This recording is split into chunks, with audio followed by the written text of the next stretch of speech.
नमस्कार दोस्तों, मेरा नाम है अर्पित और आज के इस वीडियो के अंदर हम फिजिकल एजुकेशन के मोस्ट इंपॉर्टेंट 20 एमसीक्यूज को यहाँ पर सॉल्व करने वाले हैं। तो दोस्तों देखते रहिएगा इस वीडियो को और इस वीडियो के अंदर हम बहुत ही कमाल दमाल क्वेश्चंस को यहाँ पर सॉल्व करेंगे। तो आज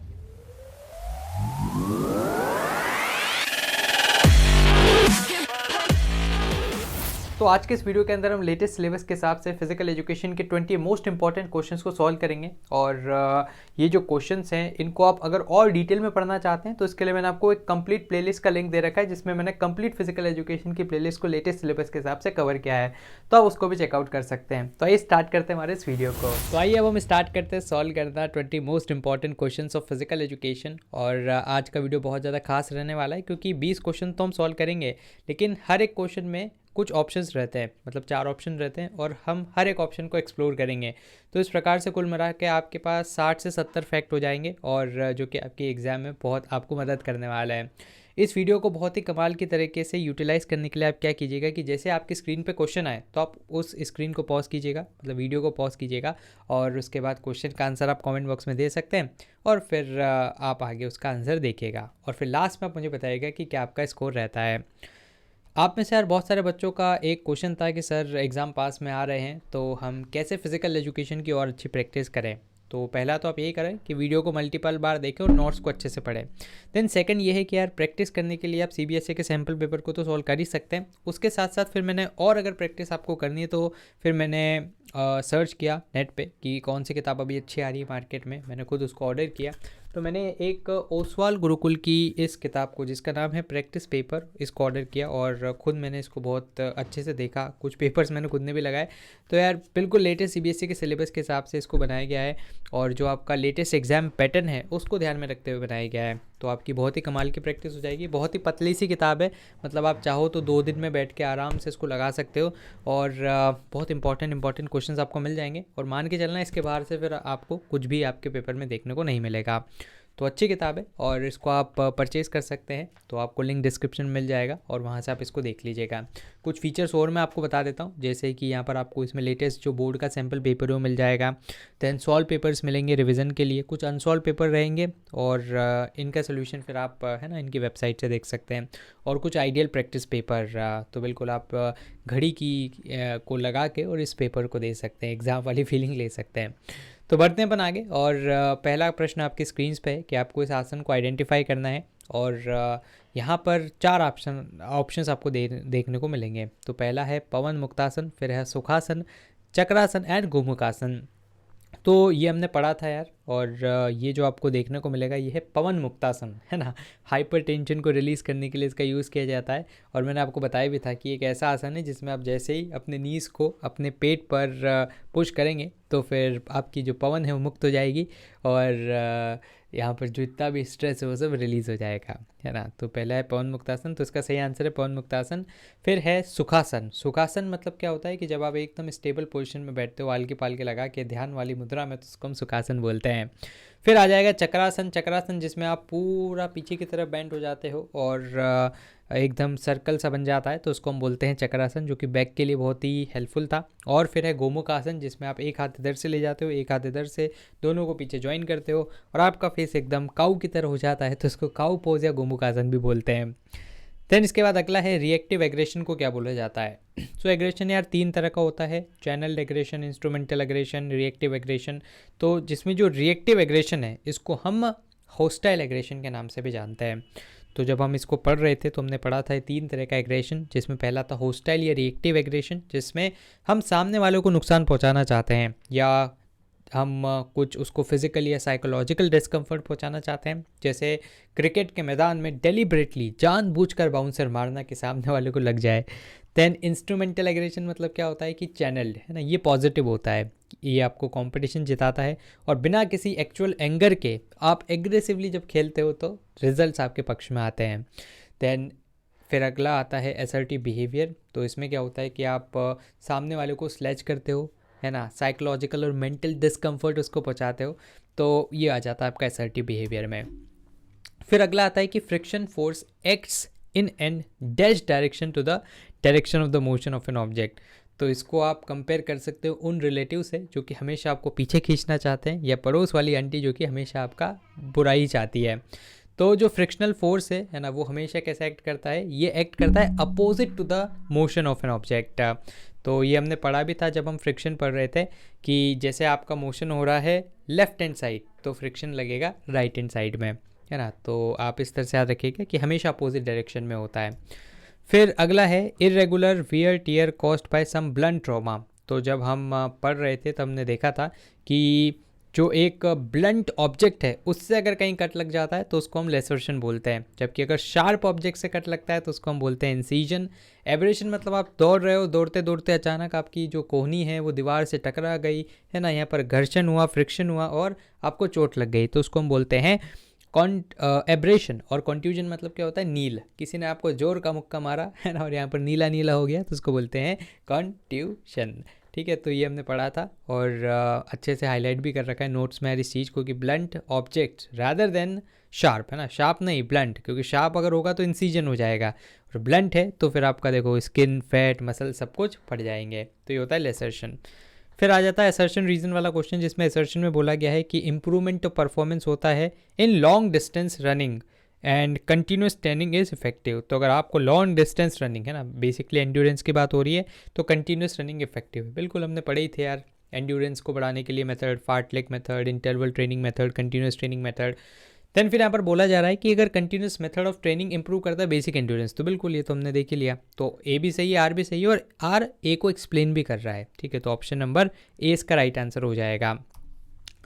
आइसोमेट्रिक से आप क्या समझते हैं? ठीक है, तो जब हम स्ट्रेंथ डेवलपमेंट मेथड्स देख रहे थे तब हमने देखा था आइसोमेट्रिक, टोनिक और काइनेटिक, जिसमें पहला ही था आइसोमेट्रिक, जिसमें आप दीवार को धक्का लगाते हो लेकिन भाई साहब आपकी बॉडी में कोई भी मूवमेंट नहीं दिखता है ना, एकदम ऐसा लगता है कि आप भी रुके हो, दीवार भी रुकी हुई है।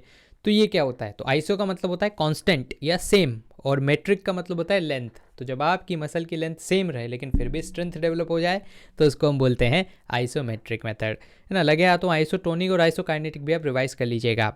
देन इसके बाद अगला अपना आता है कि amount of blood pump by each side of the heart in 1 minute. तो 1 मिनट में हमारा जो दिल है ना, तो वो कितना ब्लड पंप करेगा? तो 1 मिनट में हमारा दिल टोटल हमने पढ़ा था कि 5 से 6 लीटर ब्लड पंप कर देता है, और इस पूरी प्रोसेस को बोलते हैं कार्डियक आउटपुट।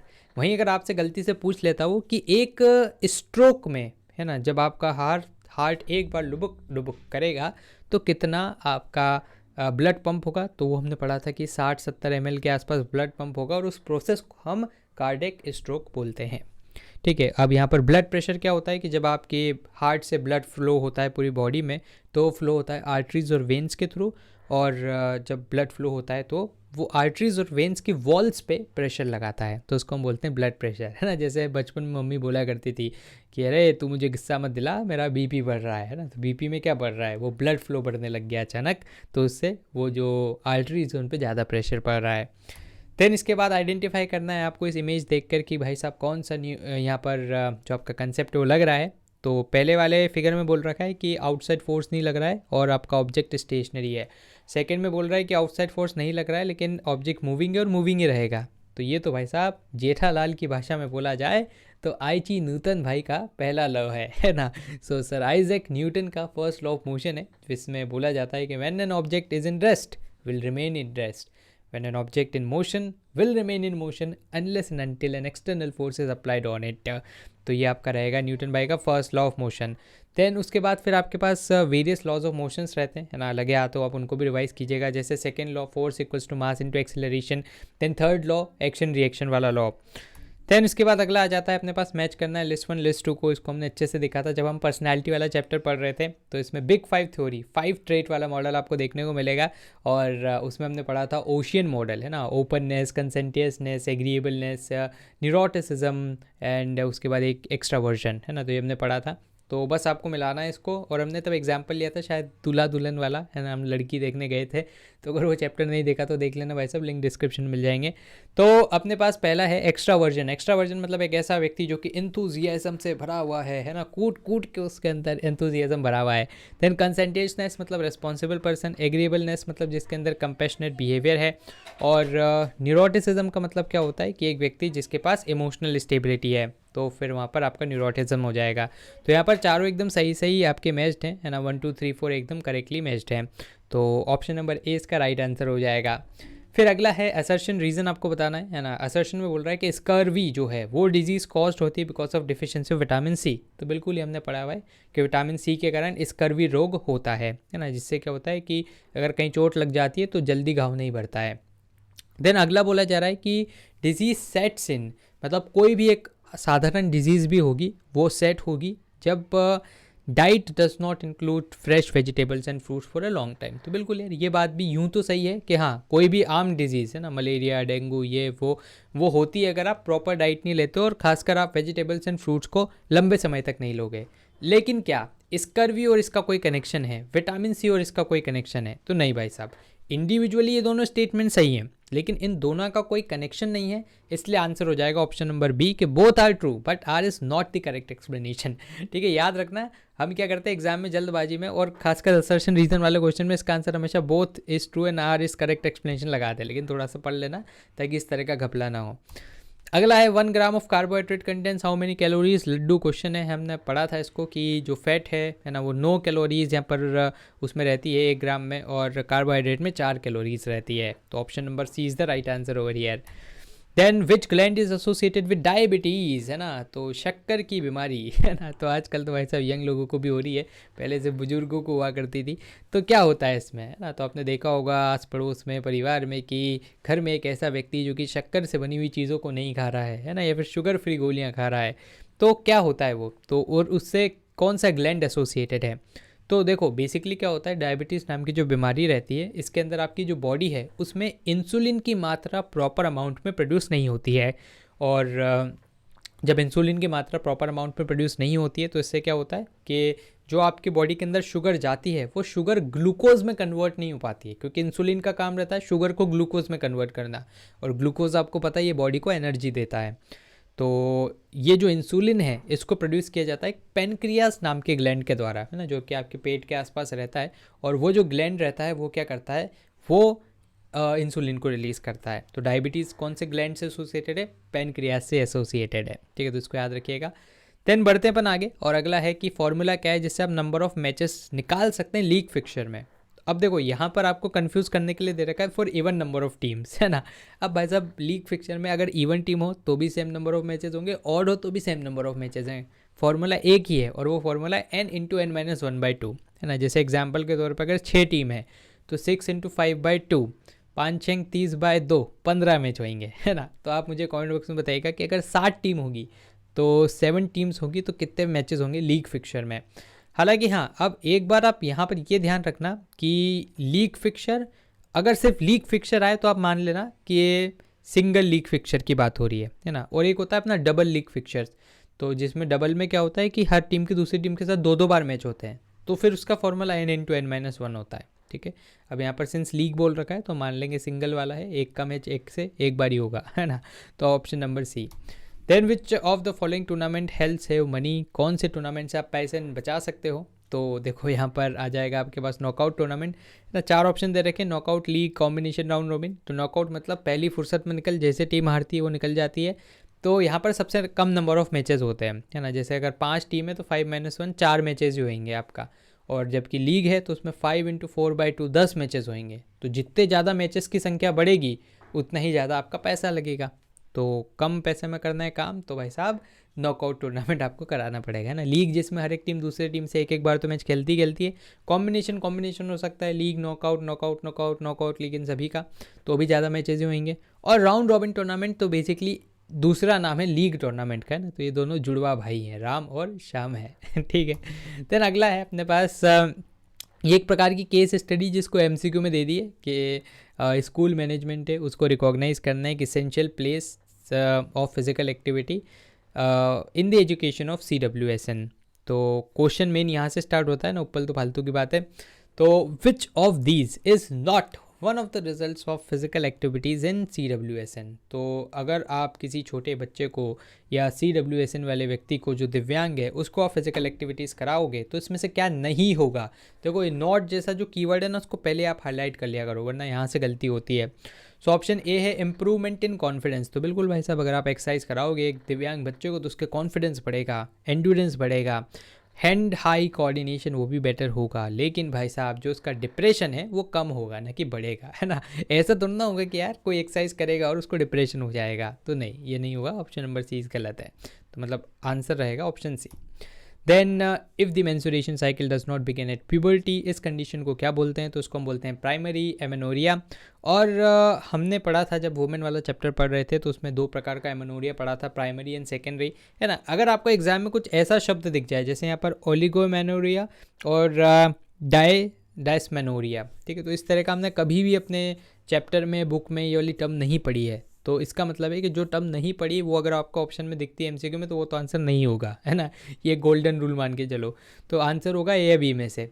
अब हमने पढ़ा था कि प्राइमरी में क्या होता है कि जब आपका मेंस्ट्रुएशन साइकिल प्यूबर्टी पे स्टार्ट होता है तो उसको प्राइमरी बोलते हैं, और जब वो किसी वुमेन को ऑलरेडी मेंस्ट्रुएट वो कर रही हैं और उसके बाद इरेगुलरिटी आ जाती है मेंस्ट्रुएशन में, है ना, मतलब 3 महीने तक या उससे ज़्यादा तक उसको पीरियड नहीं होता है, तो फिर सेकेंडरी होता है। तो आंसर क्या हो जाएगा, प्राइमरी एमेनोरिया।